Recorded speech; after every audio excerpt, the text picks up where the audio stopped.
پیش کریں الصلاۃ والسلام علیک یا رسول اللہ،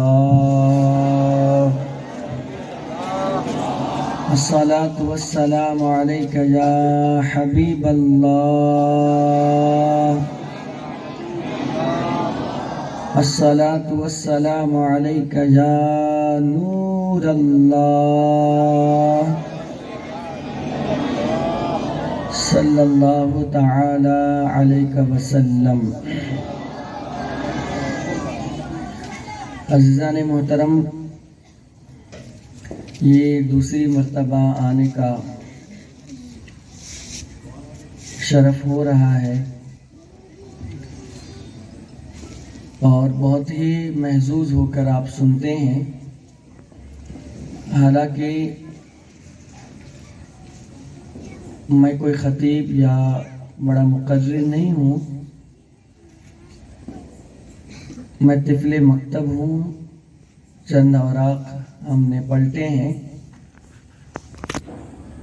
لیکن آج انشاءاللہ تعالی میں سیدنا غوث پاک، غوث الثقلین، غوث سمدانی، محبوب یزدانی، میرا شاہ شیخ عبدالقادر جیلانی البغدادی الحسنی والحسینی سیدی سندی مرشدی آقائی مولائی کی بارگاہ میں اور اصلاح معاشرہ کے حوالے سے چند باتیں آپ کے گوش گزار کرنے کی سعادت حاصل کروں گا۔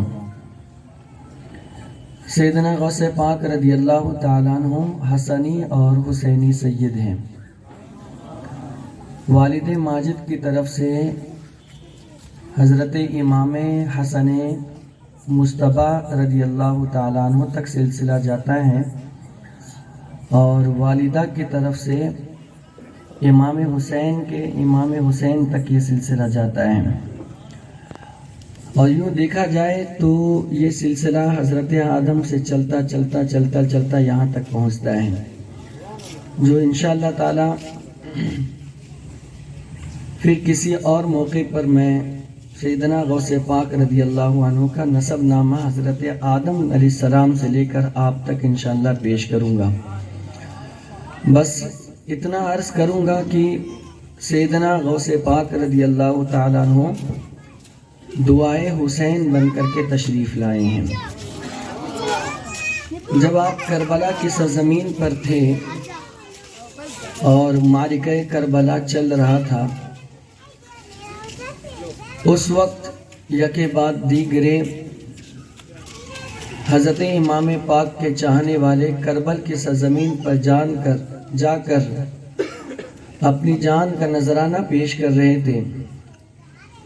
اسی موقع پر حضرت قاسم بن حسن مصطفیٰ رضی اللہ تعالیٰ عنہ آتے ہیں اور اپنے چچا سے اجازت طلب کرتے ہیں کہ چچا مجھے بھی کربلا میں جانے کی اجازت دیں تاکہ میں بھی جام شہادت نوش کروں اور اپنے نانا کی بارگاہ میں پہنچوں۔ حضرت قاسم رضی اللہ تعالیٰ عنہ نے جب اپنے چچا سے اجازت طلب کی تو آپ کے چچا نے اجازت نہیں دی اور کہا میرے بیٹے لخت جگر نور نظر، میں تمہیں کربلا میں جانے کی اجازت کیسے دے سکتا ہوں، اس لیے کہ تم تو میرے بڑے بھائی کی نشانی ہو، تم ان کی اصل ہو اور انہی کے ذریعے سے، تمہارے ہی ذریعے سے ان کا خاندان بڑھنا ہے، لہٰذا میں تمہیں کیسے جانے کی اجازت دے سکتا ہوں، اور کچھ تم کہو تو میں تمہیں دینے کے لیے تیار ہوں، لیکن کربلا میں تمہیں جانے کی اجازت میں نہیں دے سکتا۔ آپ رونے لگے، پھوپھی کے پاس آتے ہیں، حضرت زینب کے پاس، اور کہتے ہیں پھوپھی آپ بابا سے کہیں نا، میں نے تاریخ اٹھائی ہے، اس میں یہ دیکھا ہے کہ حضرت مولا حسین رضی اللہ تعالیٰ عنہ اس سے پہلے کبھی بھی کسی بھی چیز کے حوالے سے اپنے بھتیجے کو منع نہیں کیا تھا۔ یہ پہلا ایسا موقع تھا کہ جس میں نفی کا جواب آیا تھا، اور اس سے پہلے انہوں نے اتنا پیار دیا، اتنی محبت دی تھی کہ کبھی احساس ہی نہیں ہونے دیا کہ میرے والد دنیا میں نہیں ہیں۔ یہ پہلی مرتبہ آپ کو احساس ہوا تھا کہ آج میرے والد نہیں ہیں، کاش میرے والد ہوتے آج تو آج انکار نہیں ہوتا، اس بات ہوتا اور مجھے جانے کی اجازت دی جاتی۔ اور اس دن داغ یتیمی کا احساس ہوا، لیکن حضرت مولا حسین نے ایسی پرورش کی تھی کہ کبھی بھی ان کو یہ احساس ہونے ہی نہیں دیا کہ باپ کا سایہ آپ کے سر پر نہیں ہے۔ کاش دنیا میں ایسے بھی بھائی موجود ہو جو اپنے بھتیجوں کی پرورش کرے، کاش ایسے بھی افراد ہو جو یتیموں کی کفالت کریں، کاش ایسے بھی لوگ ہوں جو یتیموں کے سر پر ہاتھ پھیر کر کے اپنے دل کو نرم کرے تو کتنا ہی اچھا ہوگا۔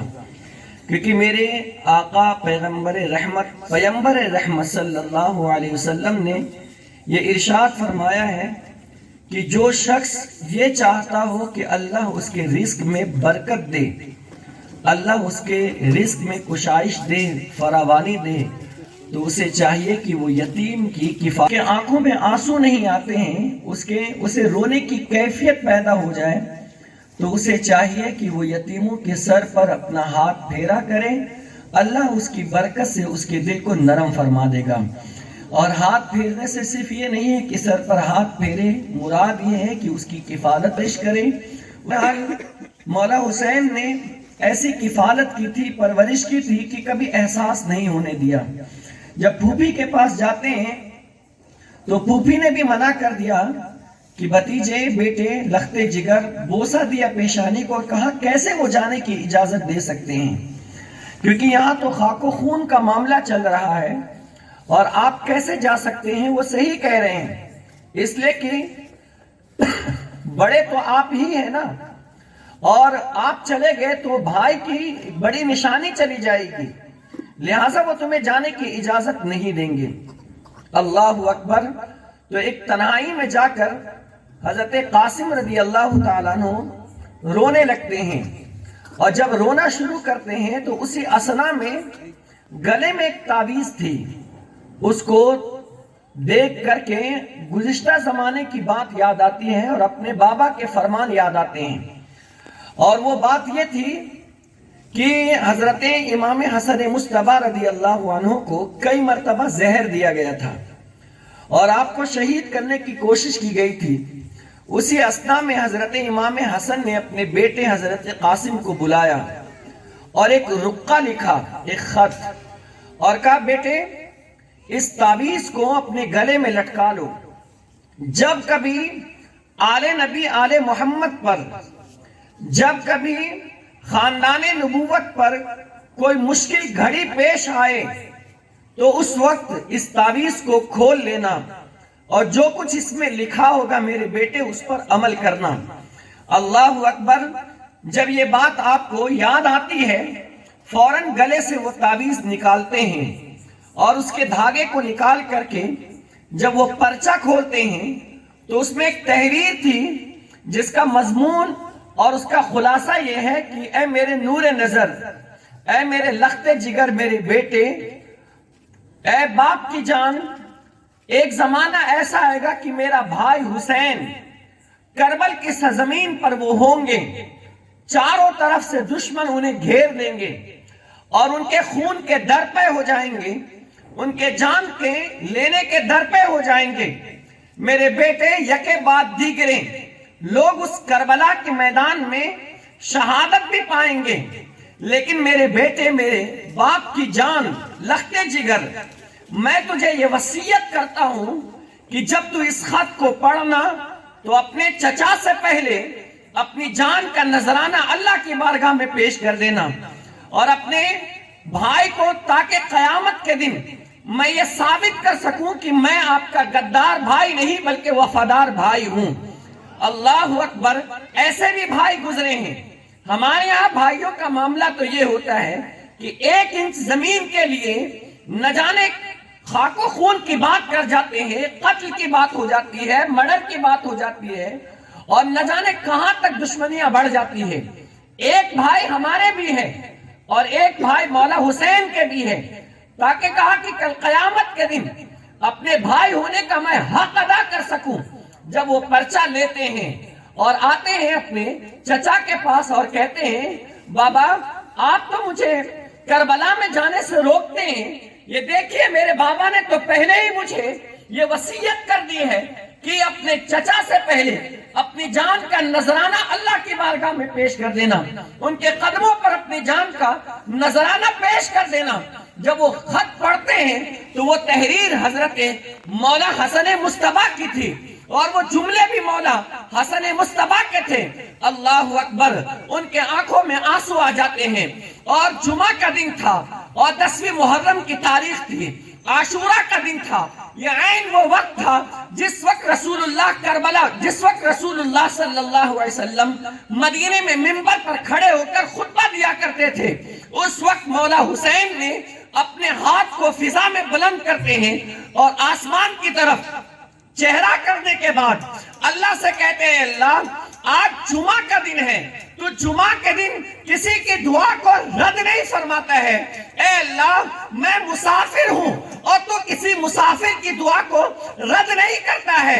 اے اللہ اللہ اکبر، خاندان نبوت میں کوئی ایسا چشم و چراغ نہیں ہے جو مصطفیٰ جان رحمت صلی اللہ علیہ وسلم کا قریبی نواسا ہو۔ میں تنہا وہ ہوں جو اس وقت پوری روئے زمین پر تیرے نبی کا میں سب سے زیادہ قریبی نواسا ہوں، اور میں مظلوم ہوں اور مظلوم کی دعا کو بھی تو رد نہیں فرماتا ہے۔ اس لیے اللہ آج میں تجھ سے ایک دعا کرنا چاہتا ہوں تیری بارگاہ میں، میں یہ دعا یہ مانگتا ہوں جس طرح تو نے میرے نانا کو تمام نبیوں کا سردار بنایا تھا، میرے بھائی نے اپنے خاندان کا لحاظ نہیں کیا، لیکن میں اس کے بارے میں تجھ سے یہ دعا کرتا کہ میرے بھائی کی نسل سے ایک ایسا بیٹا پیدا فرما دے جو تمام ولیوں کا سردار ہو جائے۔ اور اللہ نے یہ دعا قبول فرما کر کے غوث اعظم جیسا بیٹا عطا فرمایا ہے، غوث اعظم جیسا بیٹا دیا ہے۔ دعائے حسین ہے سیدنا غوث پاک رضی اللہ تعالیٰ عنہ۔ سیدنا غوث پاک رضی اللہ تعالیٰ عنہ جب دنیا میں تشریف نہیں لائے تھے، آپ کی والدہ کی عمر تقریباً 60 سال تھی، 60 سال۔ اس کے بعد آپ کی ولادت ہوتی ہے، اور جب ولادت ہونے سے کا وقت قریب ہوتا ہے، خود مصطفیٰ جان رحمت صلی اللہ علیہ وسلم آ کر کے بشارت عطا فرماتے ہیں۔ حضرت ابو موسیٰ صالح جنگی دوست کو بھی اور آپ کی والدہ کو بھی بشارت دیتے ہیں کہ مبارک ہو، تمہارے گھر ایک ایسا بیٹا پیدا ہونے والا ہے جو ہوگا تو تمہارا بیٹا جسمانی طور پر، لیکن حقیقت میں وہ میرا روحانی بیٹا ہے۔ اللہ اکبر، وہ میرا روحانی بیٹا ہے۔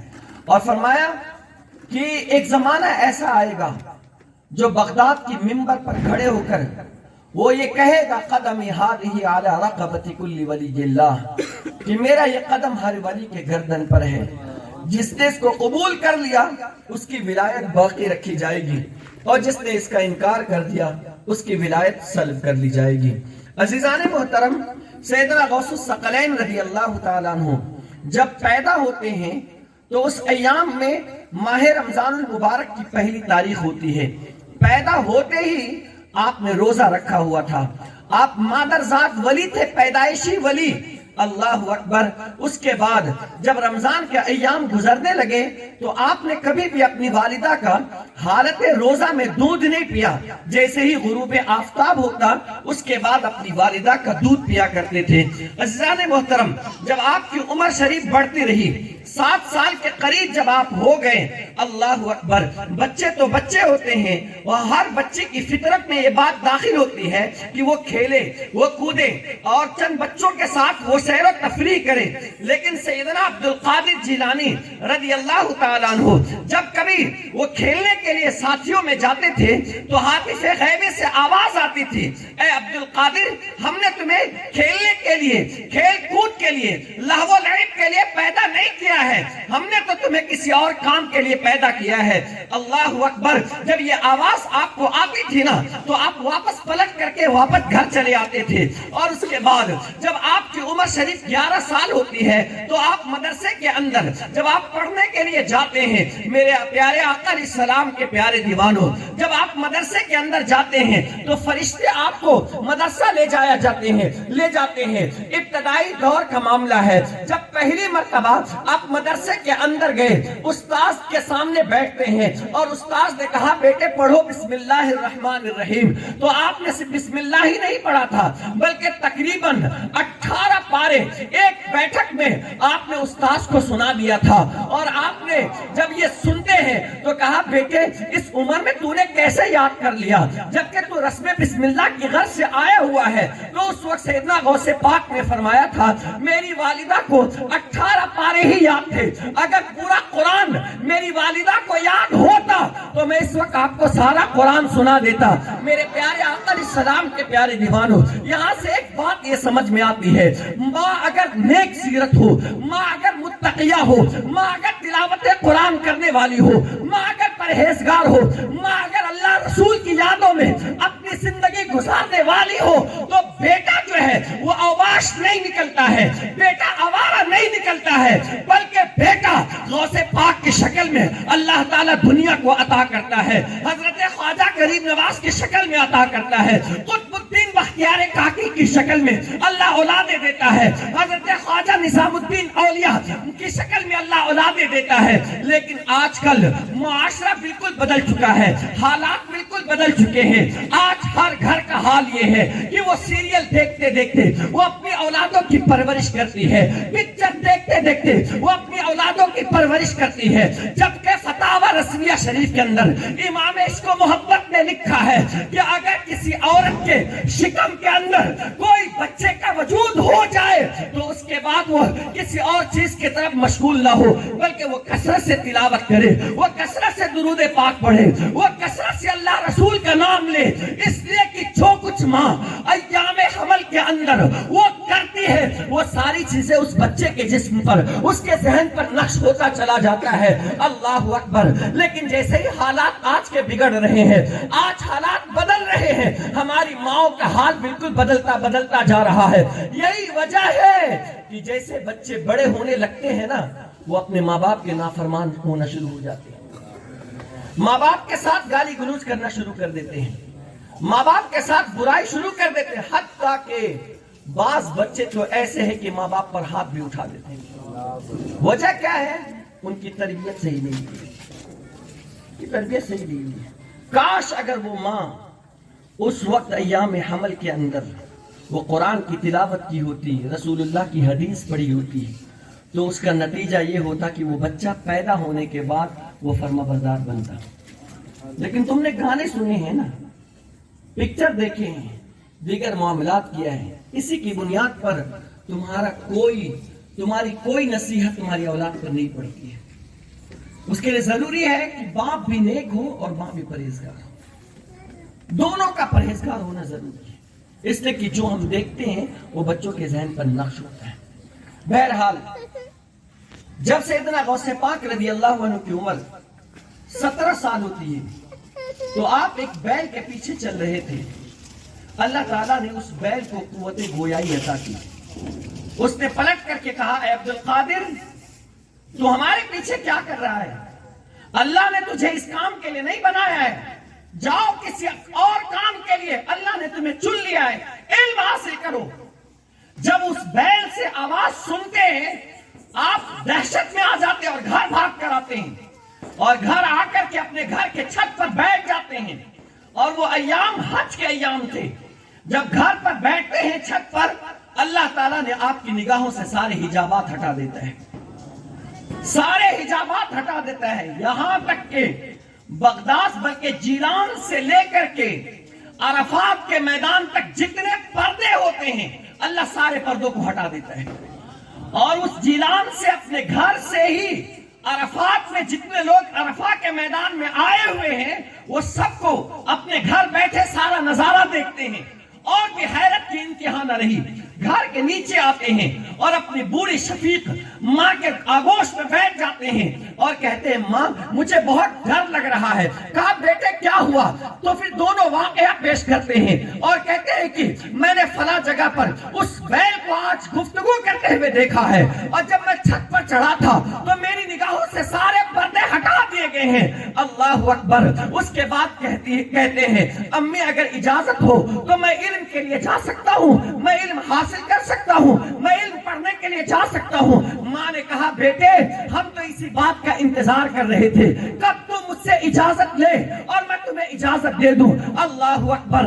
جب علم کی باری آتی ہے ماں نے کھلے دل سے اجازت دی. اس کے بعد زاد راہ تیار کیا. اس کے بعد جب جانے لگتے ہیں نا تو ماں نے کہا بیٹے یہ میرے اور تمہاری یہ آخری ملاقات ہے, انشاءاللہ اس کے بعد ہماری اور تمہاری قیامت کے دن ملاقات ہوگی. جا میں تمہیں اللہ کی راہ میں پیش کر دیتی ہوں. لیکن جب جانے لگے نا تو اس وقت حضرت سیدنا غوث پاک نے عرض کیا امی میں جا تو رہا ہوں لیکن مجھے کوئی ایک نصیحت تو کر دیجئے تاکہ آپ کی اس نصیحت پر میں عمل کر سکوں.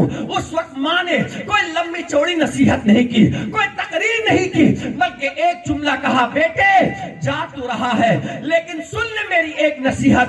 کیسا بھی ماحول آ جائے, حالات کیسے بھی آ جائے, لیکن تو اپنی زندگی میں کبھی جھوٹ نہیں بولنا, جب بھی بولنا تو سچ ہی بولنا. اللہ اکبر. یہ نصیحت آپ ذرا دیکھیے تو صحیح, کبھی زندگی میں جھوٹ نہیں بولنا. اس لیے کہ جب یہ جملہ پڑھتا اور میں اپنے آقا کی حدیث پڑھتا ہوں, صحیح مسلم کی حدیث پاک ہے, میرے آقا علیہ السلام نے ارشاد فرمایا جب کوئی انسان سچ بولنے کی عادت بنا لیتا ہے اور اس کا پابند بن جاتا ہے تو اللہ تعالیٰ اس کو صدیق کے اندر شمار فرما دیتا ہے. اور جب کوئی انسان جھوٹ بولتا ہے اور جھوٹ بولنے کی عادت بنا لیتا ہے تو اللہ اس کو قذاب کی فہرست میں لکھ دیتا ہے. اللہ اکبر. اور صدیق کون ہے؟ اللہ اکبر. جب اس کی زبان سے کوئی بات نکلتی ہے نا تو پھر اللہ اس کو رد نہیں کرتا ہے بلکہ باب اجابت سے اسے ٹکرا دیتا ہے, اس کو قبول کر لیتا ہے. یہی وجہ ہے کہ تفسیر نعیم کے اندر صدیق کے باب میں ایک جملہ پڑھا تھا, وہ یہ کہ ایک خاتون تھی جس کا ایک بیٹا اکلوتا بیٹا تھا. وہ مصطفیٰ جان رحمت کے ساتھ جنگ میں اس نے شرکت کی تھی. جنگ میں لڑتے لڑتے اس کا انتقال ہو گیا, وہ شہید ہو گیا. صحابہ کو بھی معلوم ہے کہ وہ شہید ہو گیا, مصطفیٰ جان رحمت کو بھی معلوم ہے کہ وہ شہید ہو گیا, حضرت ابو بکر کو بھی معلوم ہے کہ وہ شہید ہو گیا, حضرت عمر کو بھی معلوم ہے کہ وہ شہید ہو گیا. لیکن جب جنگ کے اختتام پر صحابہ کرام واپس پلٹ کر آنے لگے, اسی اسنا میں میرے آقا آتے ہیں, وہ صحابیہ آتی ہے اور کہتی یا رسول اللہ صلی اللہ تعالی علیہ وسلم میرا بیٹا کہاں ہے؟ میرے آقا علیہ السلام تو جانتے تھے کہ اس کا بیٹا شہید ہو گیا ہے. میرے آقا نے اس کا دل دکھایا نہیں بلکہ پیچھے کہا عمر آ رہے ہیں, اس سے پوچھ لو, وہ تمہیں بتا دیں گے کہ تمہارا بیٹا کس حال میں ہے. جب حضرت عمر سے ملاقات ہوتی ہے, حضرت عمر سے پوچھا کہ میرا بیٹا کہاں ہے؟ میرا بیٹا نہیں آیا. دوسرے سارے افراد آ گئے ہیں. حضرت عمر نے بھی سوچا ایک لوتا بیٹا تھا, اگر میں اس بڑھیا کو یہ کہہ دوں کہ تیرے بیٹے کا وصال ہو چکا ہے تو اس کا دل ٹوٹ جائے گا, یہ رونے لگے گی, کہیں ایسا نہ ہو کہ بیٹے کی جدائی کے اندر اس کی روح بھی نکل جائے. اس لیے کہ یہی کل اثاثہ تھا, یہی کل سامان تھا, اسی کے ذریعے سے اسی کو دیکھ کر کے وہ جیا کرتی تھی. اس لیے وہ کہتے ہیں کہ پیچھے ابو بکر آ رہے ہیں, ان سے پوچھ لو, وہ تمہیں بتا دیں گے کہ تمہارا بیٹا کس حال میں ہے. سیدنا ابو بکر صدیق کی باری آتی ہے, وہ کسی اور چیز کے سوچنے میں مصروف تھے. اسی اسنا میں وہ خاتون جاتی ہے اور کہتی ہے ابو بکر میرا بیٹا کس حال میں ہے, مجھے بتایا جائے. سیدنا صدیق اکبر کی زبان سے بس اتنا جملہ نکلتا ہے کہ تیرا بیٹا پیچھے پیچھے آ رہا ہے, جبکہ وہ شہید ہو چکا تھا. بس صدیق کی زبان سے یہ نکلنا تھا کہ تیرا بیٹا آ رہا ہے. ان کی زبان کے نکلنے کی وجہ سے اللہ نے اس بچے کو پھر سے حیات عطا فرما دی ہے اور وہ بیٹا زندہ ہو کر گھر واپس پلٹ کر کے آ رہا ہے. یہ ہے صدیق, یہ ہے صدیق.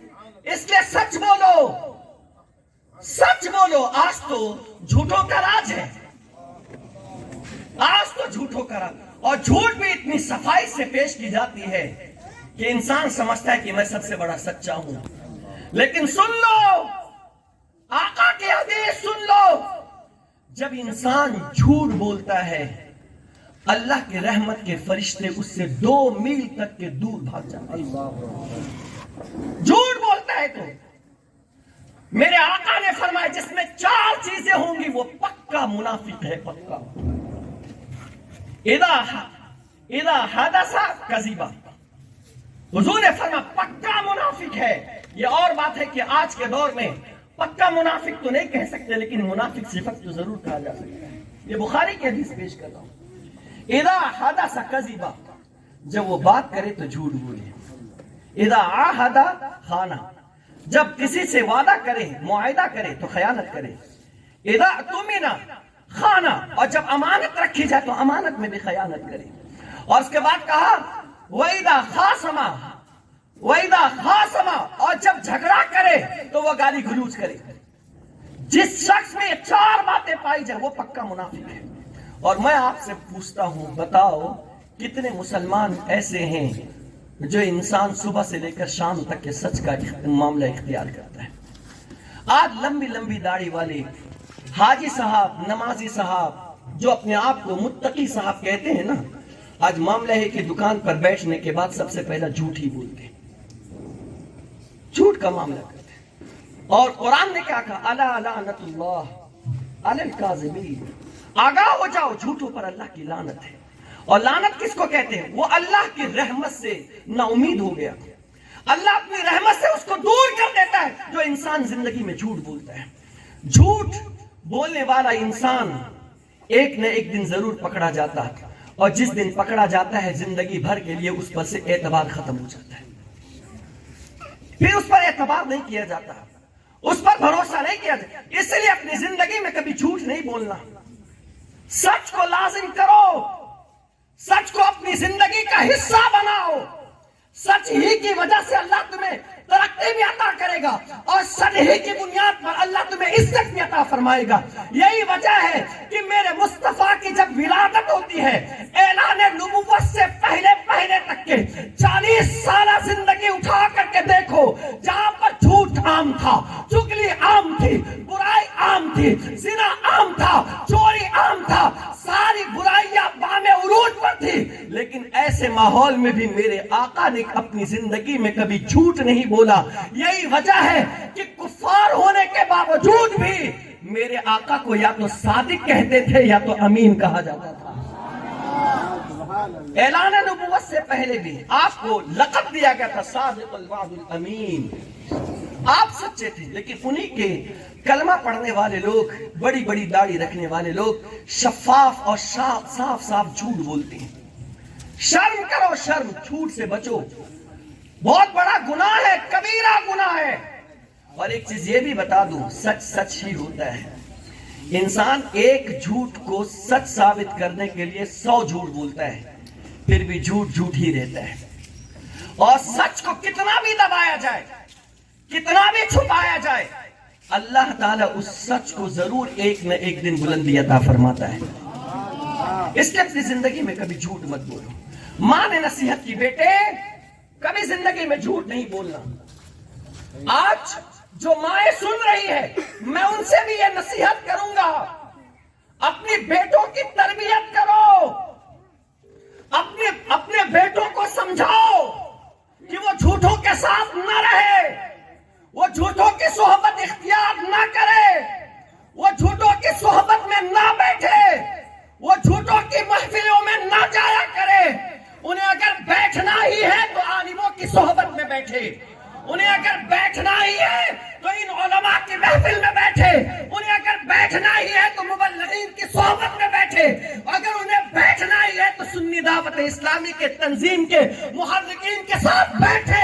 اس لیے کہ جب بچہ پڑھنے لگے گا تو اس کے زبان پر گالی نہیں ہوں گے، بلکہ اس کی زبان پر مصطفیٰ کے ترانے گائے جائیں گے، اور وہ ترانہ گنگنائے گا انشاءاللہ۔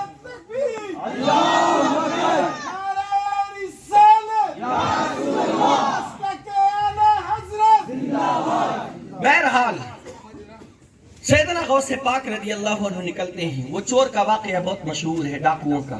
اس کی طرف نہیں جاؤں گا. پھر آگے بڑھے. جب آپ بغداد پہنچے تو وہاں ایک شیخ تھے, حضرت شیخ حماد رضی اللہ تعالیٰ, ان کا بڑا شہرہ تھا, اور وہ اس علاقے کے بغداد کے سب سے بڑے شیخ الحدیث تھے اور ولی کامل بھی تھے.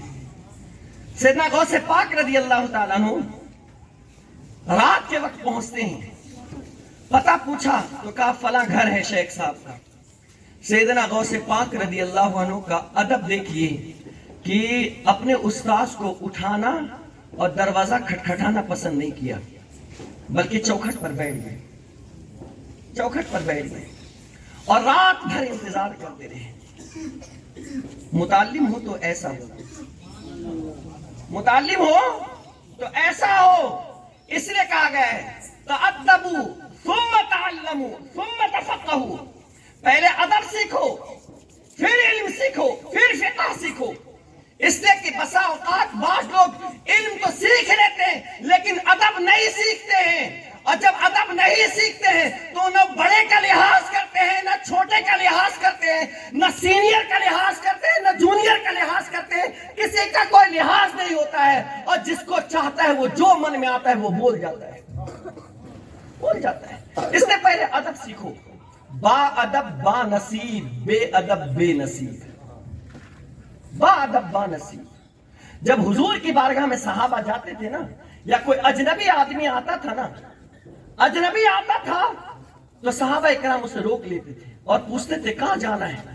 کہتے ہمیں نبی سے ملنا ہے. کہا نہیں, ٹھہرو, وہاں جا رہے ہو تو پہلے اس کے آداب سیکھو, آداب سیکھو. کہا کیا سیکھنا ہے.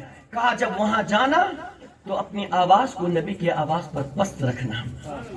جب وہاں جانا تو قدم کو زمین پر پیر کے ذریعے سے مارتے مارتے اکڑ کر کے نہ جانا. وہاں جانا تو اپنی آنکھوں کو نبی کے آنکھوں سے آنکھیں نہ ملانا. وہاں جانا تو نبی کے سامنے انگلی کا اشارہ نہیں کرنا. وہاں جانا تو جو کچھ وہ مصطفیٰ کہے اسے بغور سننے کی کوشش کرنا. پورے آداب بتاتے تھے. جب انسان چلتا تھا نا تو اس کی دھڑک اور اس کی دھمک اور اس شوق اس کا اور زیادہ بڑھ جایا کرتا تھا, کیونکہ وہ ادب مصطفیٰ کے اب دائرے میں چل کر جاتا ہے نا. لیکن آج کے طالب علموں کا حال یہ ہے کہ جس سے آپ نے سیکھا ہے نا, جس سے آپ نے پڑھا ہے, اگر تھوڑی شہرت آپ کو مل گئی, تھوڑا آپ کو نام مل گیا تو اپنے استاذ کو سائڈ لگا دیتے ہیں, اپنے استاذ کو پیچھے کر دیتے ہیں, اپنے استاذ سے ایسے کلام کرنے لگتے ہیں جیسے کہ یہ میرا شاگرد ہے اور میں اس کا استاذ ہوں. نہیں نادانو, ایسا نہیں ہے. استاذ کا درجہ اللہ نے باپ سے بڑا رکھا ہے, باپ سے زیادہ رکھا ہے. جو دعا استاذ کر دے گا وہ دعا دنیا کا کوئی انسان تمہیں نہیں دے سکتا. اللہ اکبر. باپ تو ایک جسمانی پرورش کرنے والا انسان ہے, لیکن استاذ وہ ہوتا ہے جس نے تمہیں تمہاری روحانیت کو یہاں سے اٹھانا شروع کیا ہے اور اس وقت تک کہ وہ تمہاری پرورش کرتا رہا, تمہاری روحانیت کو پالتا رہا, تمہاری تربیت کرتا رہا, جب تک کہ تم جنت میں داخل نہ ہو جاؤ, جب تک کہ تم جنت کی تحریر کو دیکھ نہ لو. یہ استاذ ہوتا ہے. خود تو غریب ہوتا ہے لیکن اپنے پڑھنے والے کو بادشاہ بنا دیتا ہے. خود کے پاس تو اتنی صلاحیت نہیں ہوتی ہے لیکن اپنے بچوں کے پیچھے وہ اتنی محنت کرتا ہے کہ جب وہ ترقی کرتا ہے تو اس کی ترقی کو دیکھ کر آنکھوں میں خوشیوں کے پانی آتے ہیں کہ ہاں یہ میرا شاگرد ہے. فخر سے انسان کہتا ہے. لیکن جب وہی شاگرد تکبر کرنا شروع کر دے, وہی شاگرد غرور کرنا شروع کر دے, اسی دن سے اس کے زوال کا وقت شروع ہو جاتا ہے. اس لیے صاحبوں, زندگی میں کتنی بھی ترقی پالو, زندگی میں کتنا بھی تمہیں عروج مل جائے, اپنے استاذ کے ساتھ بدتمیزی نہیں کرنا, اپنے استاذ کے ساتھ برائی کبھی نہیں کرنا. ہو سکے تو ان کی خدمت کر کے دعائیں لے لینا, ہو سکے تو ان سے کچھ ہاتھ اٹھا کر کے دعائیں کروا لینا. ان کی دعا کبھی اللہ رد نہیں فرماتا ہے. میرے پیارے آقا علیہ السلام کے پیارے دیوانوں, بہرحال میں آگے بڑھنے کی کوشش کرتا ہوں. حضرت غوث پاک رضی اللہ عنہ آپ کے شیخ حماد کے دروازے پر بیٹھ گئے, رات تک کے انتظار کرتے رہے. جب صبح کے وقت نماز کا وقت آیا, دروازہ کھولتے ہیں تو دیکھا عبد القادر بیٹھے ہوئے ہیں. آپ نے تو پہچان لیا. کہا عبد القادر ہو؟ کہا ہاں. کہا جیلان سے آئے ہو؟ کہا ہاں. کہا کب سے بیٹھے ہو؟ کہا رات وقت سے انتظار کر رہا ہوں. کہا کہ آپ نے دروازہ کیوں نہیں کھٹکھٹایا؟ آپ جواب دیتے ہیں یہ کیسے پاسبل ہے، یہ کیسے ممکن ہے کہ استاذ آرام کر رہے ہو اور ان کا ایک ہونے والا شاگرد دروازہ کھٹکھٹائے. استاذ کی بے ادبی ہو گئی تو میں اللہ کو کیا جواب دوں گا؟ اللہ اکبر. یہ فکر تھی، یہ سوچ تھی ایک شاگرد کے اپنے استاذ کے حوالے سے. لیکن آج کل تو استاذ کے سامنے بیٹھ جاتے ہیں، استاذ کے گدے پر بیٹھ جاتے ہیں، استاذ کی بے حرمتی کرتے ہیں، ان کے پیٹ کے پیچھے ان کی برائی کرتے ہیں. سن لو، ایسا علم تمہیں کبھی نفع نہیں دے گا، ایسے علم کی برکتیں تمہیں کبھی نہیں مل سکتی ہے. اگر تم عزت چاہتے ہو، جس نے تمہیں صرف ایک حرف بھی پڑھایا ہے تم اس کی قدر کرو تو اللہ دنیا میں تمہیں عزت عطا فرمائے گا. اور اس کی مثال دیکھنی ہو تو امام اعظم ابو حنیفہ کے ذریعے ایک مثال دیتا ہوں. امام اعظم ابو حنیفہ، آپ کو یہ مسئلہ نہیں معلوم تھا کہ کتا کب بالغ ہوتا ہے؟ کتا کب بالغ ہوتا ہے نہیں معلوم تھا. کتا پالنے والے سے پوچھا کہ بتاؤ مجھے یہ علم نہیں ہے کتا کب بالغ ہوتا ہے. تو اس نے جواب دیا جب کتا پیر کو کھڑے کر کے پیشاب کرتا ہے تو اس کے بعد کتا بالغ ہو جاتا ہے. اب جب امام اعظم اپنی درسگاہ میں بیٹھتے ہیں اور کتے والے کا گزر، کتے بان کا اس روڈ سے ہوتا ہے نا، تو ادھر سیدنا امام اعظم ابو حنیفہ اس کی تعظیم کے لیے کھڑے ہو جاتے ہیں، تعظیم کے لیے، جبکہ وہ کافر تھے. کافر کتا پالنے والا، لیکن ایک چیز سیکھی. لیکن ادب کا تقاضا دیکھیے، درسگاہ میں اٹھ جاتے ہیں، پھر آتا، پھر اٹھ جاتے، پھر آتا، اٹھ جاتے. تو شاگردوں نے کہا حضرت یہاں تو کوئی تیسرا نہیں ہے ہمارے اور آپ کے، بار بار یہ اٹھ بیٹھ کیوں کر رہے ہیں؟ آپ نے برجستہ فرمایا ایک علم میں نے فلاں کتے والے سے سیکھی تھی، اب وہ میرا استاذ ہو گیا. اور ایک شاگرد کو یہ صحبہ نہیں دیتا کہ اس کا استاذ اس کے پاس سے گزرے اور اس کا شاگرد بیٹھا ہوا رہے، اس کا شاگرد بیٹھا ہوا رہے. لیکن آج کیا حال ہے؟ ماحول بالکل پلٹ گیا ہے. ادب احترام کوئی چیز نہیں ہے. لیکن یاد رکھو آپ کو عزت اور ترقی اسی وقت ملے گی جب آپ استاذ کے مؤدب بنو گے، احترام کرنے والوں کے بننے والے. آج بھی الحمدللہ میں اساتذہ کے مابین پڑھاتا ہوں، وہی پڑھا ہوں وہی پڑھا رہا ہوں. لیکن معاملہ یہ ہے کہ جب میرے استاذ محترم میرے پاس سے گزرتے ہیں کوشش کرتا ہوں میں درسگاہ سے اٹھ کر کے کھڑے ہو جاتا ہوں، کیونکہ وہ میرے استاذ ہیں، انہوں نے مجھے تعلیم دی، میں انہی کے ساتھ پڑھاتا ہوں، وہیں پڑھ کر کے پڑھا رہا ہوں. لیکن میں اٹھ جاتا ہوں.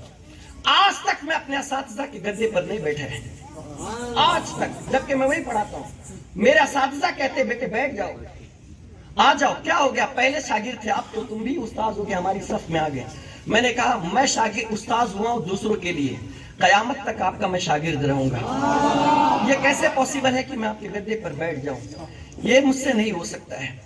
اور تقویٰ تو یہ ہے، اعلیٰ حضرت فرماتے ہیں کہ جس استاد سے تم نے علم حاصل کی ہے اس کی طرف تو تم اپنے پیر بھی نہیں پھیلاؤ. یہ ادب کا معاملہ ہے، ان کی طرف پیر بھی نہ کرو. لیکن یہاں تو سامنے بیٹھ کر استاذ کا گلا کاٹ دیتے ہیں دنیا سے. لیکن غوث پاک کی محفل میں بیٹھنے والوں نصیحت حاصل کرو. نے کہا نہیں یہ کیسے ہو سکتا ہے. تب اب انعام دیکھو. اب شیخ حماد کہتے ہیں اے سرزمین بغداد تمہیں مبارک ہو. کس سے کہے شیخ حماد فجر کے وقت؟ اے سرزمین بغداد تمہیں مبارک ہو، اس لیے کہ تم پر کوئی ایسا ویسا ولی نہیں آیا ہے، بلکہ اللہ نے ولیوں کا سردار تجھ پر بھیجا ہے، ولیوں کا سردار تجھ پر بھیجا ہے. یہ ادب ہو تو ولایت ایسے ملتی ہے، اور ادب نہ ہو تو کچھ بھی نہ ہو. ادب نہ ہو تو کچھ بھی نہ ہو. پھر آپ پڑھنے لگتے ہیں. جب پڑھنا شروع کرتے ہیں نا تو آپ صوفی مزاج تھے، ساتھیوں کے ساتھ بیٹھتے تو ہوتے نا شاگرد میں کچھ اچھے، کچھ تھوڑے سے شرارت والے، کچھ چڑھانے والے، کوئی مستی کرنے والے، ہر طرح کے بچے ہوتے ہیں. تو شیخ حماد کبھی ان کو صوفی، کبھی پیر، کبھی بزرگ، کبھی قطب تو کبھی کچھ بڑے بڑے القابات سے ان کو پکارا کرتے تھے۔ ایک دن ایسا آیا کہ شاگردوں نے بھی بطور ٹون غوث پاک کو چڑھانا شروع کیا، اور جب چڑھانا شروع کیا، اللہ اکبر، شیخ حماد نے سن لی، آپ جلال میں آ گئے اور کہا تمہیں کس نے یہ اجازت دی ہے کہ عبد القادر کو تم اس طرح پکارو، عبد القادر کے ساتھ تم اس طرح برتاؤ کرو؟ میں کہتا ہوں تو کیا تم بھی کہو گے؟ سنو، یہ ایسا ویسا لڑکا نہیں ہے، بلکہ اللہ نے ان کو تمام ولیوں کا سردار بنایا ہوا ہے، اور میں یہ جملے کستا ہوں، اس کی وجہ یہ ہے کہ میں ان کا نفس مارتا ہوں، ان کا نفس مارتا ہوں تاکہ ان کے اوپر انا چڑھنے نہ پائے، انا چڑھنے نہ پائے۔ اور ہمارا کیا حال ہے؟ اردو کی 2 کتابیں اگر ہم پڑھ لیتے ہیں نا تو انا ہمارے پیٹ میں ہی نہیں، دل کے اندر کا پورا پیٹ انا سے بھر جاتا ہے، دماغ بھر جاتا ہے۔ جھکنا سیکھو، جھکنا۔ من تواضع للہ فقد رفعہ اللہ، جو اللہ کے لیے جھکتا ہے، جس نے عاجزی اختیار کی، اللہ اسے بلندی عطا فرماتا ہے۔ یہی وجہ ہے انسان سب سے زیادہ جھکتا سجدے میں ہے، لیکن سب سے زیادہ قربت اللہ کی سجدے میں ہی اسے میسر آتی ہے، سجدے میں میسر آتی ہے۔ اس لیے انا مت لاؤ اپنے اندر، اللہ کی رضا کے لیے انا چھوڑ دو، انا مت لاؤ ورنہ تباہ ہو جاؤ گے۔ شیطان معلم ملکوت تھا نا، اس کے پاس آپ سے زیادہ علم تھا، فرشتوں کا معلم تھا، پڑھاتا تھا، لیکن کیا کہا؟ خلقتنی من نار وخلقتہ من طین، میں آدم کو سجدہ کیوں کروں؟ اس لیے کہ اے اللہ تو نے مجھے آگ سے پیدا کیا ہے اور ان کو مٹی سے پیدا کیا ہے، آگ تو اوپر کی طرف جاتی ہے اور مٹی تو پستی کی طرف آتی، تو میں بلند ہوں، جب میں آتا ہے نا، میں اسی دن سے فنا ہو جاتا ہے، زوال شروع ہو جاتا ہے۔ کبھی مال پر اترانا نہیں کہ میں مالدار ہوں، کبھی عزت پر اترانا نہیں کہ میں عزت دار ہوں، کبھی اپنے علم پر گھمنڈ مت کرنا کہ میں سب سے زیادہ علم والا ہوں، کبھی اپنی شہرت پر گھمنڈ مت کرنا کہ میں شہرت والا ہوں، کبھی اپنی ولایت پر گھمنڈ نہیں کرنا، ورنہ دیکھو بلعام باورا کا کیا حال ہوا ہے۔ بلعام باورا مستجاب الدعوات تھا، مستجاب الدعوات تھا۔ جب حضرت موسیٰ علیہ السلام اس کے قوم کے خلاف آتے ہیں نا، اس کے قوم کے خلاف، تو اس کی قوم سب آ کر کے کہتی بلعام تم دعا کرو موسیٰ ان کی قوم کے خلاف۔ کہا نہیں، یہ مجھ سے نہیں ہو سکتا، وہ نبی ہے، وہ کلیم اللہ ہے۔ کہا نہیں، تمہیں کرنا ہوگا۔ کہا مجھے مہلت دو۔ کہا کیسی مہلت؟ کہا میں جب بھی کوئی کام کرتا ہوں تو پہلے استخارہ کرتا ہوں، رات میں مجھے بشارت دی جاتی ہے، اللہ اکبر، اور جب بشارت مل جاتی ہے نا تو پھر میں اس کے بعد میں دعا کرتا ہوں۔ کہا ٹھیک ہے، ایک رات لے لو۔ جب وہ رات میں سوتے ہیں تو اللہ کی طرف سے یہ بشارت ہوتی ہے کہ موسیٰ کے خلاف دعا نہ کرنا، موسیٰ کے خلاف بد دعا نہ کرنا اور ان کی قوم کے خلاف، ورنہ تباہ کر دیے جاؤ گے۔ اللہ اکبر۔ جب صبح ہوتی ہے اس کی قوم آتی ہے اور کہا کہ کیا ہوا؟ کہا ہم نے خواب دیکھے، میں نے خواب دیکھا کہ مجھے منع کیا گیا ہے۔ تو اب انہوں نے لالچ دینا شروع کیا، پیسے دیے، دولت دیے، سب کچھ اس کے سامنے رکھ دیا۔ انسان اللہ اکبر کبھی کبھی اپنی زمین، اپنا ضمیر جو ہے اللہ اکبر پیسے کے چکر میں بیچ دیتا ہے، اور کبھی اپنا فیصلہ بدل لیتا ہے صرف پیسوں کی بنیاد پر۔ جب بہت ساری دولتیں اور بہت سارا پیسہ دیکھا نا تو اس نے منع کرنے سے وہ انکار تو نہیں کیا، لیکن کہا ایک رات اور مجھے مہلت دو اور میں ایک رات پھر استخارہ کرتا ہوں، شاید اس رات کچھ اور فیصلہ ہو جائے۔ جب دوسری رات وہ سوتا ہے تو خواب میں اسے کوئی بشارت نہیں دی جاتی ہے، نہ ہاں کی اور نہ کی۔ تو دوسرے دن جب تو لوگ آتے ہیں اور پوچھا کہ کیا ہوا تو کہتے آج مجھے کچھ نہیں دکھایا گیا ہے۔ تو لوگوں نے کہنا شروع کیا بلعام باورا سن، اگر تجھے انکار ہوتا نا اللہ تجھے دکھا دیتا۔ اس کا مطلب یہ ہے کہ تجھے انکار نہیں ہے بلکہ تو دعا کر، اور پھر اور پیسے دیے اور دولت دی۔ ایمان بک گیا، پیسے کی لالچ میں آ کر کے اس نے اللہ کے کلام کو بیچنا گویا کہ شروع کر دیا۔ وہ پہاڑ پر جاتا ہے اپنی قوم کو لے کر کے، اور جیسے ہاتھ اٹھا کر کے دعا کرتا ہے بلکہ بد دعا کرتا ہے حضرت موسیٰ کے خلاف، تو جو الفاظ موسیٰ کے حوالے سے کہتا ہے وہ الفاظ اسی کے حوالے سے آتے ہیں، اور جو بد دعا حضرت موسیٰ کی قوم کے بارے میں کرتا ہے وہ اس کی قوم کے حوالے سے بد دعا ہونے لگتی ہے۔ اس کی قوم نے کہا اے بلعام باورا، ہم نے تو تم سے کہا تھا کہ تم موسیٰ کی قوم کے لیے بد دعا کرو، لیکن تم ہمارے خلاف بد دعا کر رہے ہو۔ تب بلعام باورا نے کہا تھا میری زبان پر مجھے اختیار نہیں ہے، جو دعا ان کے حق میں میں کر رہا ہوں، بد دعا کر رہا ہوں، وہ ہمارے حق میں نازل ہو رہی ہے، ہمارے حوالے سے اتر رہی ہے۔ اور اے لوگوں، تم نے ہمیں مال و دولت دے کر کے میری دنیا بھی تباہ کر دی، آخرت بھی تباہ کر دی، دنیا بھی تباہ کر دی، آخرت بھی تباہ کر دی۔ اور عالم یہ ہو گیا کہ اس کی زبان کتے کی طرح باہر نکل کر سینے تک کے پہنچ جاتی ہے، سینے تک پہنچ جاتی ہے۔ اس لیے کبھی بھی گھمنڈ نہیں کرو، چھوڑ دو انا کو۔ کتنے دن رہنا ہے زندگی دنیا میں؟ کتنے سال رہو گے؟ کیا یہ شہرت تم قبر میں لے جا سکتے ہو؟ کیا یہ عزت تم قبر میں لے جا سکتے ہو؟ کیا لے جاؤ گے قبر کے اندر؟ یہ نام و نمود، یہ شہرت، یہ علم، یہ عزت کچھ نہیں لے جا سکتے۔ خدا کی قسم نہیں لے جا سکتے، نہیں لے جا سکتے ہو۔ جو تمہارے پاس ایمان کی دولت ہے اور جو تمہارے اچھے اعمال ہیں وہی تمہارے ساتھ قبر میں جائے گا، اور کچھ نہیں جائے گا۔ اور تم کیا سمجھتے ہو تم فلاح ہو، فلاح ہو، فلاح ہو؟ اللہ چھوڑ دے گا، اللہ چھوڑ دے گا تمہیں۔ لا اقسم بیوم القیامہ ولا اقسم بالنفس اللوامہ ایحسب الانسان ان لن نجمع عظامہ بلا قادرین علی ان نسوی بنانہ۔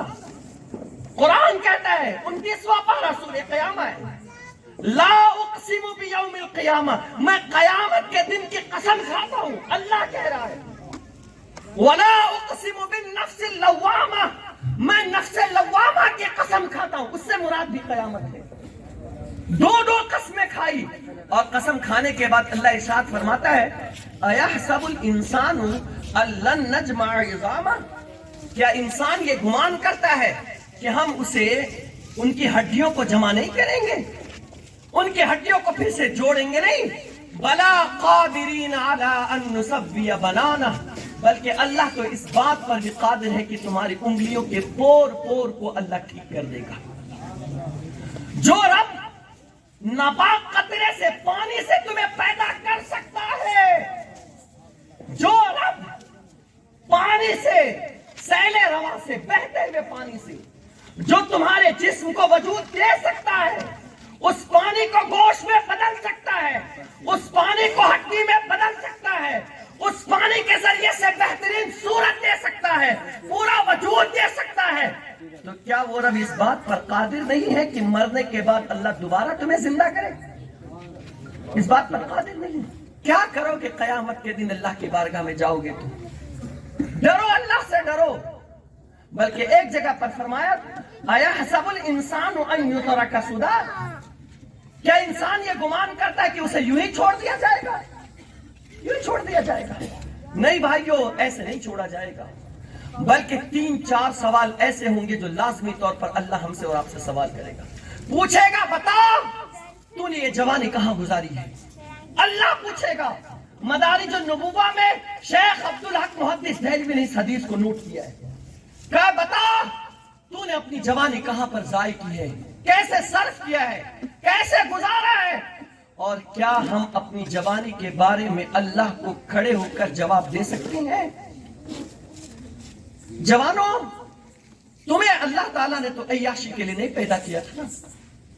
جوان دیکھنا ہو تو حضرت سعد بن ابی وقاص کو دیکھو، ایک وہ جوان تھے، ایک ہم جوان ہیں۔ 17 سال کا جوان، وہ صحابی سعد بن ابی وقاص جسے میرے آقا نے دنیا میں جنت کی بشارت عطا کی، ان کا درجہ عشرہ مبشرہ میں رکھا۔ جب جنگ احد کا موقع تھا، خالد بن ولید پیچھے سے آ کر حملہ کرتے ہیں، افراتفری کا عالم مچ گیا۔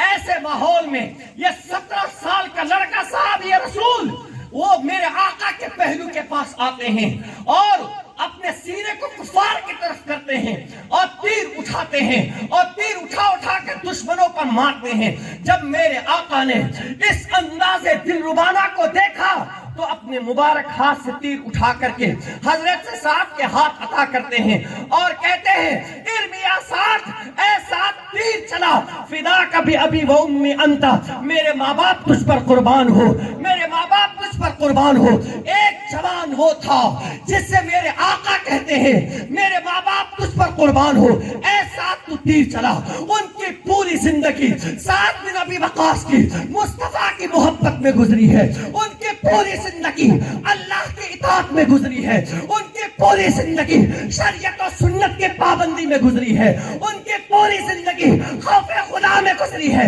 ان کی پوری زندگی اللہ کے راہ ہدایت میں گزری ہے.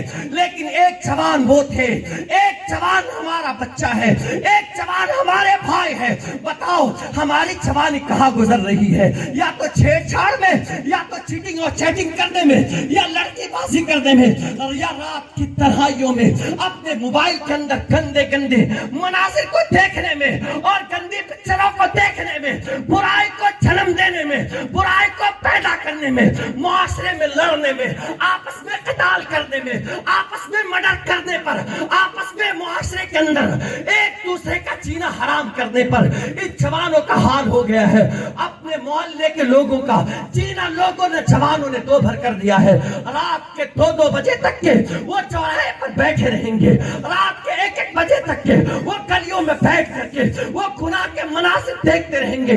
اتنا یاد رکھنا جوانوں، حالات بس سے بدتر ہو رہے ہیں، حالات اچھے نہیں ہیں.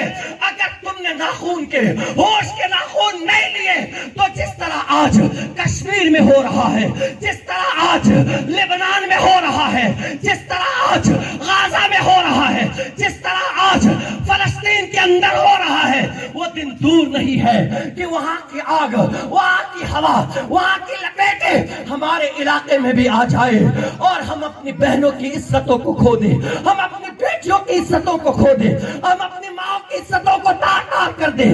ہمیں چاروں طرف سے جکڑ لیا جائے گا، ہمیں چاروں طرف سے قید و بند کر لیا جائے گا. اس دن تمہاری جوانی کام نہیں آئے گی. لیکن اے جوان، اگر تو آج پلٹ کر کے خدا کی بارگاہ میں آتا ہے، اے جوان اگر آج تو گناہ سے توبہ کر لیتا ہے، اے جوان اگر تو اللہ کی بارگاہ میں سچی توبہ کر کے پلٹ آتا ہے، تو میرے نبی نے فرمایا ہے جو جوان اللہ سے سچی توبہ کر لے، اللہ خوش ہو کر اس کے نام سے آسمان پر 40 دن تک کے قندیل روشن فرماتا ہے.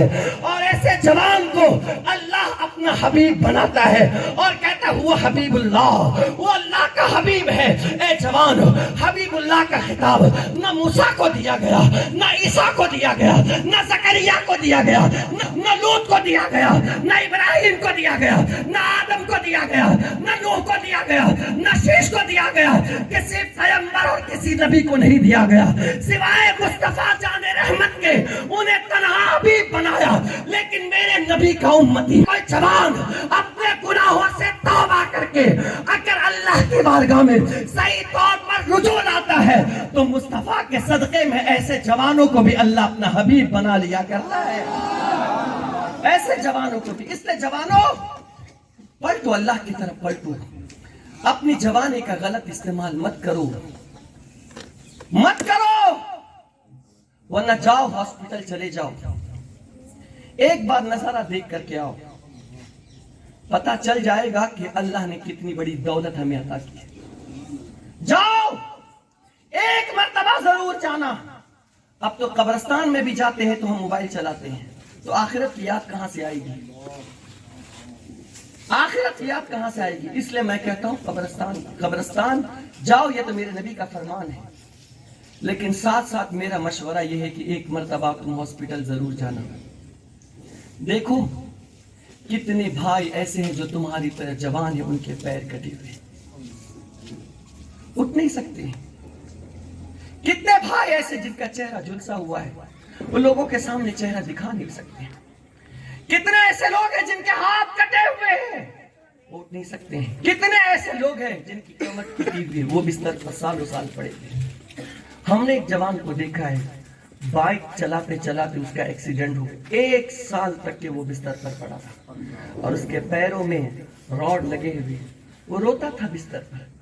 کون جوان جس کی جوانی سے ان کے ماں باپ کو ایک توقع ہوتی ہے کہ میرا بیٹا کمائے گا، لیکن معاف کیجیے گا ہمارے بچوں کا حال یہ ہے، چھوٹی چھوٹی باتوں پر لوگوں سے لڑنا، لوگوں کو مرڈر کرنے تک کے دیر پر ہو جانا، معاشرے میں ظلم و جبر کا ماحول گرم کر دینا، چھوٹی چھوٹی باتوں پر گندی گالیاں دینا۔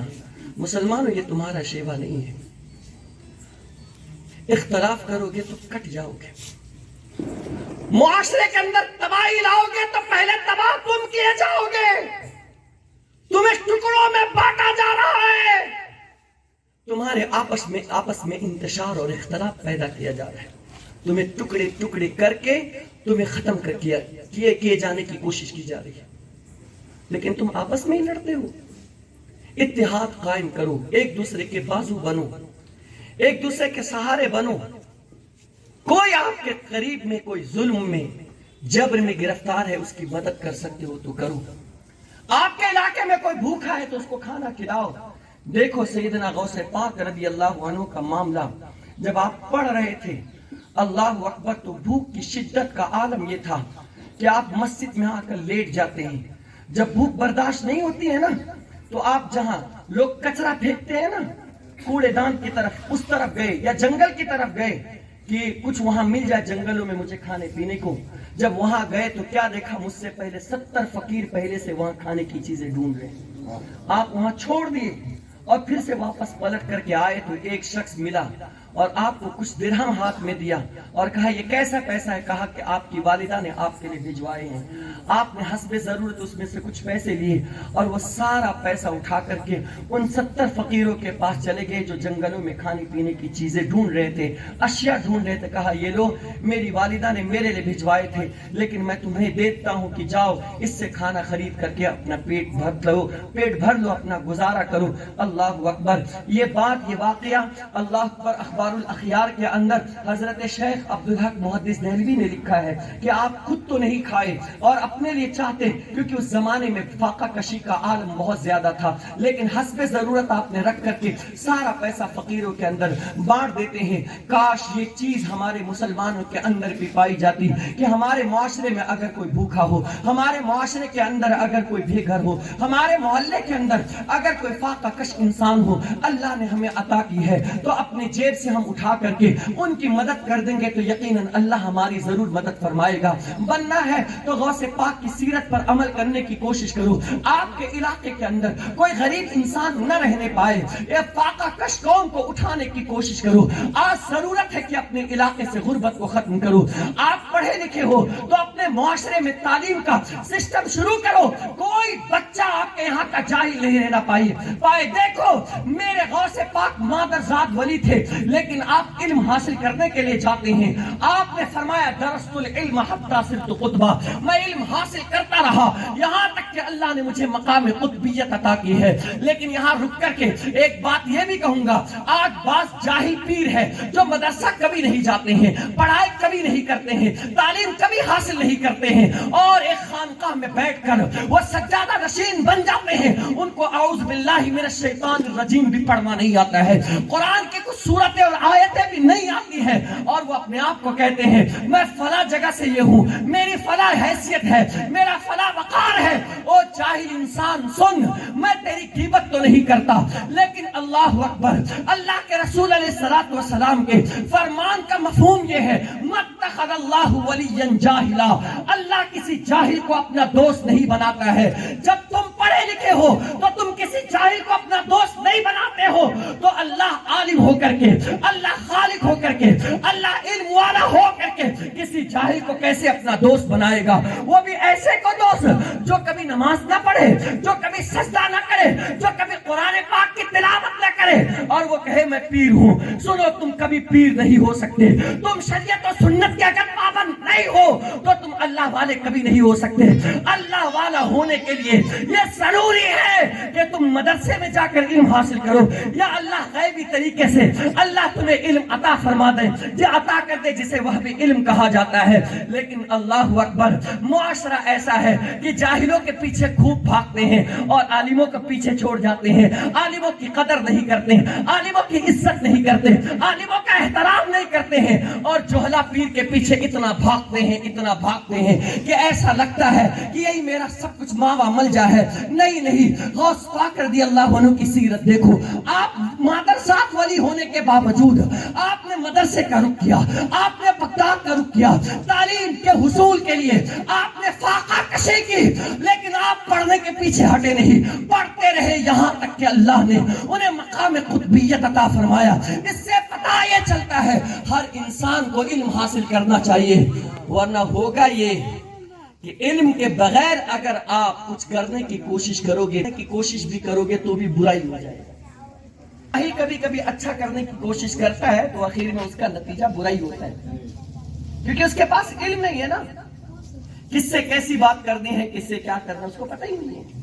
وہ برسہ ہے محفل کے, وہ مول صاحب آؤ, ایسے ہی بلائے گا تمہیں, فون کر کے بلائے گا, آ جاؤ میرے گھر پر قرآن خوانی کرنے اور فاتحہ کرنے, آ جاؤ.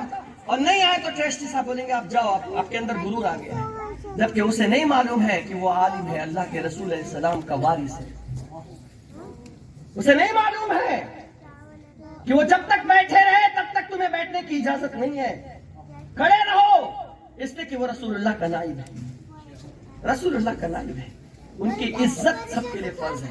یہ زمین جو اپنی جگہ پر قائم ہے, میں نے ایک مقام پر پڑھا ہے کہ یہ زمین پر اللہ نے علماء کو امان بنا کر کے بھیجا ہے.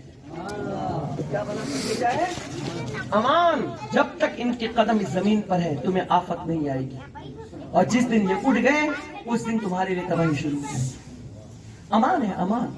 علماء کی قدر کرو, ان سے محبت کرو. بہرحال سیدنا غوث پاک نے مکمل علوم حاصل کیے, اور اس کے بعد جب آپ نے مکمل حاصل کر لی تو پھر اپنی روحانیت کو سوار دیں. جبکہ آپ مادرزاد ولی تھے, پھر جنگلات کی طرف گئے, جیسا کہ میں نے اس سے پہلے اس مسجد میں نے بتایا تھا, مرکز پر بتایا تھا.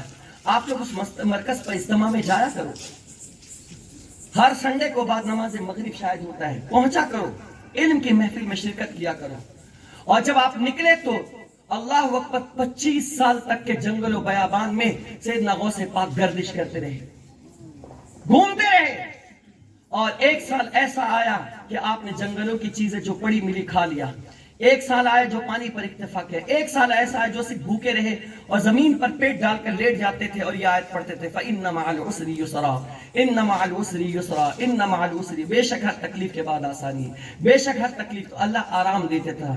اسی موقع پر آپ فرماتے ہیں آگے چل کر کے, آپ اتنے ثابت کہ بھوک کو برداشت کرتے رہتے اسی اسنا میں شیطان نے آپ کو آزمانے کی کوشش کی اور آپ کا ایمان چھیننے کی کوشش کی. جب آپ بھوک کی شدت کی وجہ سے زمین پر پیٹ رکھ کر کے لیٹے ہوئے تھے نا, وہ صرف تاکہ بھوک کو اللہ اکبر بھوک اٹھ نہ جائے, اسی اسنا میں شیطان چند بارش کے پانی کے قطرے گراتا ہے. اللہ اکبر. حضرت غوث پاک کو راحت ہوتی, وہ پانی نوش فرماتے ہیں تو آواز آتی ہے ایک بجلی کی کڑک کی شکل میں, اے عبد القادر میں تیرا خدا ہوں, تو نے میری اتنی عبادت کی, تو نے میرے جنگل و بیابان کو چھان ڈالے, تو کسی سے نہیں ملا سوائے رجال الغیب کے, نہ کوئی انسان تجھے پہچانتا تھا نہ تو کسی کو پہچانتا تھا.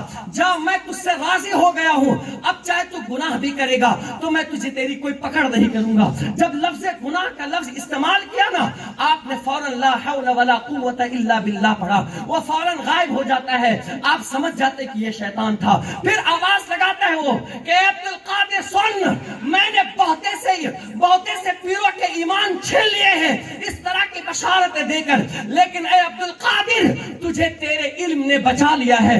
اللہ اکبر. ہم ہوتے تو پھولے نہیں سماتے, ارے میں تو عالم ہوں اپنے علم کی وجہ سے میں بچ گیا, ارے یہ تو مفتی ہے اپنے افتاء کی وجہ سے یہ بچ گیا, یہ تو مبلغ ہے اپنے تبلیغ کی بنیاد پر بچ گیا. ہم ہوتے تو یہ کہنا شروع کرتے, ہم ہوتے تو یہ کہتے میں تو عابد و زاہد ہوں, میں تو بچ گیا. لیکن اللہ اکبر, غوث پاک کا معاملہ دیکھیے, جب یہ کہا گیا نا کہ اے عبد القادر تجھے تیرے علم نے بچا لیا. پھر آپ لاہور پڑھتے ہوئے کہتے ہیں اے شیطان سن, مجھے میرے علم نے نہیں بچایا بلکہ میرے اللہ کے فضل نے مجھے بچا لیا ہے. اگر علم کی بنیاد پر انسان بچ جاتا تو شیطان سب سے پہلے بچ گیا ہوتا, کیونکہ سب سے زیادہ علم اس کے پاس تھا. 6,000 سال تک کے 6,000 سال تک کے وہ زمین پر اتنے سجدے کہ اس کے سجدے کو پھیلا دیا جائے تو زمین کا کوئی ایسا حصہ باقی نہیں رہے گا جہاں پر اس کے سجدے موجود ہوں. لیکن ملعون ہو گیا, ملعون ہو گیا. تو یہ ہے غوث پاک. اور پھر جب آپ اپنی زندگی گزار کر کے 52 سال آپ کی عمر ہوئی تو آپ کو الہام ہوا, ارشاد ہوا کہ آپ جائیں خدمت خلق کریں. آپ نے بہت ریاضت مجاہدہ کی. 40 سال تک کے تو آپ نے عشاء کے وضو سے فجر کی نماز ادا کی. ایک پاؤں پر کھڑے ہو کر ایک رکعت میں ایک قرآن ہر رات میں ختم فرمایا کرتے تھے. 1000 رکعت نفل نماز پڑھا کرتے تھے. یہ عالم تھا سیدنا غوث پاک رضی اللہ تعالیٰ عنہ کا. اور صرف آپ پیر صاحب ہی نہیں تھے, وہ صرف پیر صاحب ہی نہیں تھے بلکہ وہ اپنے وقت کے سب سے بڑے مفتی اعظم بھی تھے. جہاں پر سب کے علم کی رسائی ختم ہو جاتی تھی نا, وہاں سے غوث پاک کے علم کی شروعات ہوتی تھی. شروعات, ایک مسئلہ آیا, میاں بی بی نے آپس میں جھگڑے کر لیے اور جھگڑے میں شوہر نے ایسی طلاق کی قسم کھائی کہ میں تجھے 3 طلاق اکٹھی دیتا ہوں اس شرط کے ساتھ, اس شرط کے ساتھ کہ تو اس وقت عبادت کرے گی جس وقت کوئی عبادت نہ کر رہا ہو, اور اگر تو نے ایسا نہیں کی تو تجھے 3 طلاق. بی بی سے کہا کہ تو ایسی عبادت کرے گی کہ جس وقت کوئی عبادت نہ کر رہا ہو, اور اگر تو نے ایسا نہیں کی تو تجھے 3 طلاق ہے. 3 طلاق اکٹھی. اب سارے علماء کے پاس غصہ ٹھنڈا ہوا, کیونکہ جھگڑے میں تو یہی چلتا ہے, مرد کے پاس تو یہی ایک ہتھیار ہے گرانے کا. حالانکہ یہ جہالت ہے, یہ جہالت. پھر کسی موقع پر اس پر میں انشاءاللہ بیان کروں گا اگر آنا نصیب ہوا تو, اللہ نے چاہا تو. بہرحال سنیے, جب سب جواب دیں گے کہ ہمارے پاس اس کا کوئی جواب نہیں ہے, طلاق تو واقع ہو جائے گی, کیونکہ ایسا کوئی معاملہ ہے ہی نہیں. ہر لمحہ کوئی نہ کوئی عبادت کرتا ہی ہے. آپ یہاں جو کر رہے ہو, محفل سجائے ہو, اس طرح کی محفل پوری دنیا میں ہزاروں جگہ چل رہی ہے. آپ جو تسبیح پڑھ رہے ہو وہ تسبیح ہزاروں جگہ پر پڑھی جا رہی ہوگی. آپ جو نماز پڑھتے ہو ہزاروں جگہ پڑھی جا رہی. کوئی ایسی عبادت ہے کہاں؟ لوگوں نے یہ سوچا. لیکن جب یہ مسئلہ سیدنا غوث پاک کی بارگاہ میں پیش کیا گیا, آپ نے کوئی تعامل نہیں کیا, برجستہ ارشاد فرمایا اس خاتون سے کہو کہ وہ مکہ المکرمہ چلی جائیں, اور مکہ المکرمہ جانے کے بعد وہ حرم کو خالی کروا دے اور سارے لوگوں کو طواف کرنے سے رکوا دے, اور وہ عورت 7 مرتبہ چکر لگا لے. وہ ایسی عبادت ہے کہ دنیا میں کسی بھی جگہ پر وہ عبادت کہیں نہیں کی جا رہی ہوگی, اور اس کا کفارہ بھی ادا ہوگا. کہیں نہیں کر سکتا. یہ غوث پاک کا علم. اور ایک ایک آیت کی 40 تفسیریں بیان کرتے تھے. ہمیں اگر 2-3 تفسیریں آ جائے نا تو ہم اپنے آپ کو مفسر قرآن لکھاتے ہیں, اور حیرت کی بات ہے کہ اپنے نام کے آگے لفظ علامہ لکھواتے ہیں, لفظ علامہ لکھواتے ہیں. حضرت محمد علی قاری, جن کے نام کے آگے ہر کتاب میں ملا لکھا ہوتا ہے, ملا علی قاری, وہ قرت سے مشہور ہو گئے, اور اللہ نے ان کو شہرت اس لیے دی کہ ان کے پاس بہت ساری کتابوں کے تحفے تھے, لیکن حضور کی بارگاہ میں پیش کرنے کے لیے کوئی تحفہ نہیں تھا. تو انہوں نے حضور کی بارگاہ میں جانے سے پہلے حضور کی ولادت پر میلاد النبی کتاب لکھی, اور وہ لکھ کر حضور کی بارگاہ میں پیش کیا گیا تو اللہ کے رسول نے اس کو قبول فرما لیا, اور ملا علی قاری کو بھی حضور نے قبول فرما لیا کہ آج پوری دنیا میں وہ مشہور ہو گئے اس کی برکت سے. ان کو لفظ ملا کہا جاتا ہے. اور ہمارے یہاں تو چھٹپئیے لوگ جن کو صرف تقریر آ جاتی ہے وہ لفظ علامہ لکھانا شروع کرتے. ڈرو, اللہ سے ڈرو. جو نہیں ہو وہ نہیں ہو, اس کے آگے مت بڑھو ورنہ تباہ کر دیے جاؤ گے. یہ جھوٹ ہوگا. اور نقیب حضرات اس بات کا خاص طور سے خیال رکھا کریں کہ کسی کو بھی علامہ لفظ استعمال نہ کیا کرے، ڈرے ورنہ قیامت کے دن آپ سے بھی حساب ہوگا. ڈرے. مطلقاً کہہ رہا ہوں، آپ سے صرف نہیں کہہ رہا ہوں، جو بھی نقیب حضرات جو بھی اناؤنس کرتے ہیں اتنا ہی کرے جتنی اس کی صلاحیت ہے، اس سے زیادہ نہیں کرے، ورنہ آخرت میں پکڑ ہوگی. آخرت میں پکڑ. اللہ کے رسول علیہ السلام کا معاملہ یہ تھا. میں نے راستے میں حضرت سے عرض کی کہ حضور علیہ السلام معراج پر تشریف لے گئے. اللہ تعالیٰ نے فرمایا محبوب کہو آج میں تمہیں کس نام سے پکاروں، کیونکہ حضور ایسی جگہ پر گئے تھے جہاں کوئی کسی کے رسائی نہیں. لیکن حضور نے کیا کہا؟ اے اللہ آج تو مجھے اپنا بندہ کہہ کر کے پکار لے، یہی میرے لیے کافی ہے. آج تو اپنے آپ کو کوئی بندہ کہنے تیار ہی نہیں ہے، لفظ علامہ سے نیچے تو اترتا ہی نہیں ہے. تو ان کی بھی پکڑ ہوگی جو اسٹیج والے ہیں، صرف آپ کی پکڑ نہیں ہے، ان کی بھی پکڑ ہے. تو بہرحال سیدنا غوث الثقلین رضی اللہ تعالیٰ عنہ نے ایک ایک آیت کی اللہ اکبر کتنی 40 تفسیریں بیان کرتے تھے. اور جو علم آپ مدرسے میں ایک وقت میں ایک دن میں پورے دن میں 13 طرح کا علم آپ پڑھاتے تھے، 13 قسموں کا علم آپ پڑھایا کرتے تھے. اور پڑھاتے پڑھاتے آپ کرامت بھی دکھاتے تھے. آپ کا معاملہ ایسا تھا، پڑھاتے پڑھاتے آپ کرامت بھی دکھاتے تھے. ایک دن ایسا ہوا کہ ایک کشتی ہچکولے کھا رہی تھی اور اس میں سے کسی غوث پاک کے غلام نے کہا یا غوث المدد، میری مدد کیجئے. غوث پاک رضی اللہ عنہ پڑھاتے پڑھاتے ایک رومال لیا اور اس رومال کے نیچے اپنا ہاتھ ڈالا اور یوں ہٹا رہے ہیں. اور جب وہ کنارے لگ گئی کشتی تو اپنا ہاتھ نکالتے ہیں تو آپ کے ہاتھ سے پانی کے قطرے ٹپک رہے تھے. آپ کے جو شاگرد تھے وہ ڈیٹ لکھ دی، ٹائم لکھ لیا، دن لکھ دیا. اس کے چند روز بعد وہی کشتی کے افراد کچھ تحفے تحائف لے کر آتے ہیں اور کہتے ہیں ہمیں غوث پاک سے ملنا ہے. کہا کیسے آنا ہوا؟ کہا شکریہ ادا کرنے کے لیے اور انہیں تحفہ دینے کے لیے. کہا کس بات پر تحفہ دینے آئے ہو؟ کہا فلاں دن تھا، فلاں موقع تھا، ہم کشتی کے اندر اللہ اکبر بھور میں پھنس گئے تھے، امید نہیں تھی کہ ہم جو ہے بچ پاتے، لیکن ہم نے وہیں سے غوث پاک کو پکارا تھا. ہمیں ایک ہاتھ نمودار ہوا جو ہماری کشتی کو اپنے ہاتھ کے سہارے سے ہمیں کنارے پر لے کر کے گیا. آپ نے کہا، ان کے شاگردوں نے کہا یہی ٹھہرو.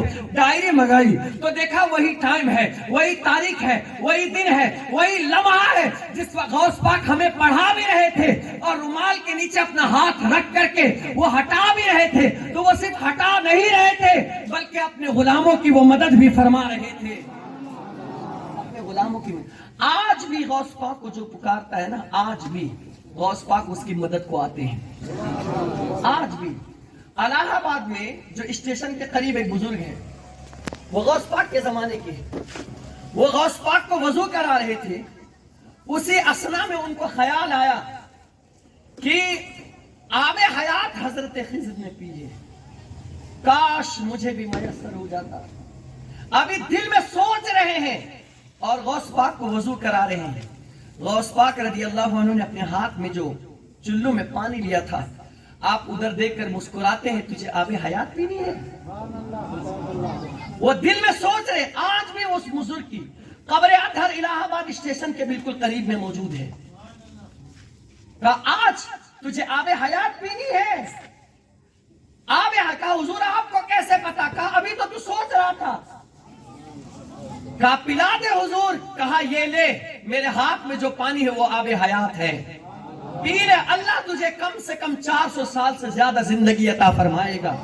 اور وہ پانی پیتے ہیں اور اس پانی کی برکت یہ ہے کہ کل ملا کر اس بزرگ کی زندگی تقریباً 700 سال کے قریب ہوتی ہے، کم و بیش. یہ ہے غوث پاک رضی اللہ تعالیٰ. جو مانگا، جس نے مانگا غوث پاک سے، غوث پاک نے اس سے سوا انہیں عطا کیا ہے، اس سے سوا ان کو عطا کیا گیا ہے. عزیزان محترم، میں اپنے گفتگو کو اختتام کی طرف لاتا ہوں. بس اتنی بات کہوں گا کہ غوث پاک رضی اللہ عنہ صرف کرامت دکھانے کے لیے دنیا میں نہیں آئے تھے، بلکہ کرامت کے ساتھ ساتھ آپ کو محی الدین کہا ہی اس لیے گیا کہ آپ دین کو زندہ کرنے والے تھے. اللہ اکبر. شریعت و سنت کے پابند تھے. اور سن لو، میرے آقا صلی اللہ علیہ وسلم کی حدیث ہے، جس نے ایک سنت کو زندہ کیا، من احب سنتی فقد احبنی ومن احبنی کان معی فی درجۃ یوم القیامہ، کہ جس نے میری سنت سے محبت کی اس نے مجھ سے محبت کی، اور جس نے مجھ سے محبت کی وہ قیامت کے دن میرے ساتھ ہوگا، میرا ساتھی ہوگا۔ اور ایک حدیث میں من تمسک بسنتی عند فساد امتی فلہ مئۃ اجر شہید، کہ جس نے میری امت کے فساد کے وقت جس نے میری سنت کو مضبوطی سے پکڑ لیا، اللہ اکبر، اللہ اسے 100 شہیدوں کا ثواب عطا فرمائے گا۔ حضرت سیدنا غوث پاک رضی اللہ تعالیٰ عنہ جہاں پر کرامت آپ دکھاتے تھے، اور کرامت کے حوالے سے تو ابن تیمیہ نے بھی لکھا ہے، اللہ اکبر، کہ سب سے زیادہ کرامت جن کی مشہور ہے اور تواتر کے ساتھ منقول کی گئی ہے، نقل کی گئی ہے، وہ سیدنا غوث پاک رضی اللہ تعالیٰ عنہ ہے۔ حضرت امام عبد الوہاب شارانی نے لکھا ہے، ابن حجر نے لکھا ہے، اللہ اکبر، غوث الورا غیث الندا، کہ وہ غوث الورا ہے، مخلوقوں کی مدد کرنے والے ہیں، وہ پکارنے والوں کی پکار سننے والے ہیں۔ اور کہا بدر الدجا اور شمس الدہا، غوث پاک رضی اللہ تعالیٰ عنہ وہ بدر الدجا بھی ہے اور شمس الدہا بھی ہے، بل الانوار، بلکہ اللہ نے ان کو سراپا نور بنا کر کے بھیجا ہے۔ سیدنا غوث پاک کی کرامت یہ تھی، جب آپ خطاب فرماتے تھے، آپ کی مجلس کے اندر 70,000 لوگ جمع ہوتے تھے، جس میں محدثین، مفسرین، فقہاء، اولیاء ہوتے تھے، لیکن آپ کی کرامت یہ تھی کہ جس طرح پہلی صف کے لوگ آپ کی آواز کو سنتے تھے، اسی طرح 70,000 کا آخری انسان ہوتا تھا نا، وہ بھی آپ کے اس جملے کو برابر سنا کرتا تھا۔ اللہ اکبر، آخری وقت پوری زندگی آپ نے اللہ کی ریاضت میں گزاری ہے، سستے میں گزاری ہے۔ غوث پاک سے محبت کرنے والوں، اس مجلس میں بیٹھنے والوں، اپنی زندگی کا اولین ترجیح نماز کو بناؤ، نماز کو کبھی زندگی میں چھوڑنا نہیں، نماز سے محبت کرنا۔ آخری واقعہ بتاتا ہوں، اپنی گفتگو کو تمام کرتا ہوں۔ میں نے کل پڑھا فتاوی رضویہ شریف کے حوالے سے، حضرت موسیٰ علیہ السلام کے اوپر جو صحیفہ اتارا گیا تھا، اس کے حوالے سے حضرت کعب احبار کہتے ہیں کہ جب ان کے صحیفے کو کھولا گیا، اس کے اندر ایک بات لکھی ہوئی تھی حضرت موسیٰ علیہ السلام سے۔ اللہ فرماتا ہے کہ اے موسیٰ سن، 2 رکعت نماز ہے، جو اللہ اکبر، جو 2 رکعت نماز ہے جسے میرا محبوب اور میرے محبوب کا امتی ادا کرے گا۔ اللہ اکبر۔